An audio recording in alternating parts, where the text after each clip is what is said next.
ఏదైతే రేపు 4వ తారీఖు నాడు ఫలితాలు వెలువడబోతున్నాయో దాని గురించి అందరూ కూడా ఎగ్జిట్ పోల్స్ మీద చాలామంది వివిధ రకాలుగా మాట్లాడుకుంటున్నారు. నేను ఒక్కటే చెప్తున్నాను, జగన్మోహన్ రెడ్డి గారి యొక్క పరిపాలన విధానం చూసిన ప్రతి ఒక్కళ్ళు కూడా మళ్ళీ జగన్మోహన్ రెడ్డి గారే గెలవాలి అని చెప్పని దృఢ సంకల్పంతో ప్రతి ఒక్కళ్ళు కూడా ఉన్నారు.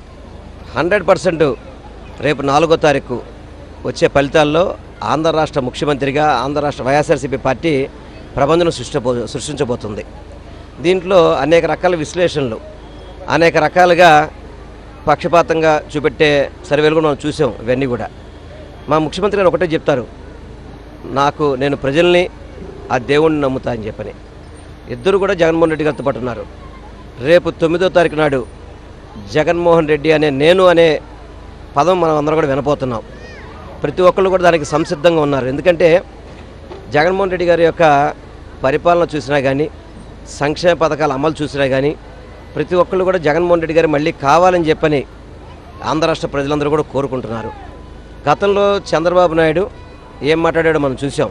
గతంలో చంద్రబాబు నాయుడు జగన్మోహన్ రెడ్డి గారు పథకాలు ఇస్తుంటే పప్పు బెల్లలాగా డబ్బులు పంచిపెట్టేస్తున్నాడు, ఈ రాష్ట్రం అప్పులుబులాగా వెళ్ళిపోయింది, ఈ రాష్ట్రం శ్రీలంకలాగా అయిపోతుంది అని చెప్పిన వ్యక్తి ఎన్నికలు రాగానే మీరు అమ్మఒడి 1 ఇస్తుంటే మేము 2 ఇస్తాం, మీరు పెన్షన్ 3,000 ఇస్తుంటే మేము పెంచిస్తాం, వాలంటీర్లకు మీరు 5,000 ఇస్తే మేము 10,000 ఇస్తాం అని మరి ఈ డబ్బులు ఎక్కడి నుంచి తీసుకొస్తాడు?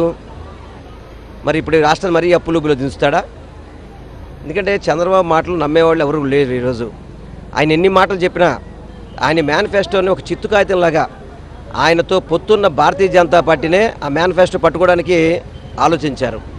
అందుకని ఒక్కటే చెప్తున్నా, జగన్మోహన్ రెడ్డి గారు చెప్పిందే చేస్తాడు కాబట్టి, ప్రతి ఒక్కరికి వాలంటీర్ వ్యవస్థ పథకాలు ఇంటిగా అందుతున్నాయి కాబట్టి అభివృద్ధి జరుగుతుంది, ఉద్యోగాలు వస్తున్నాయి. ప్రతి ఒక్కళ్ళు జగన్మోహన్ రెడ్డి గారితో ఉన్నారు కాబట్టి రేపు 4వ తారీఖు ఎన్నికల్లో 175కి 175 గెలిచే విధంగానే ఫలితాలు ఉంటాయి తప్ప కుప్పంలో సైతం చంద్రబాబు ఓడిపోబోతున్నాడు.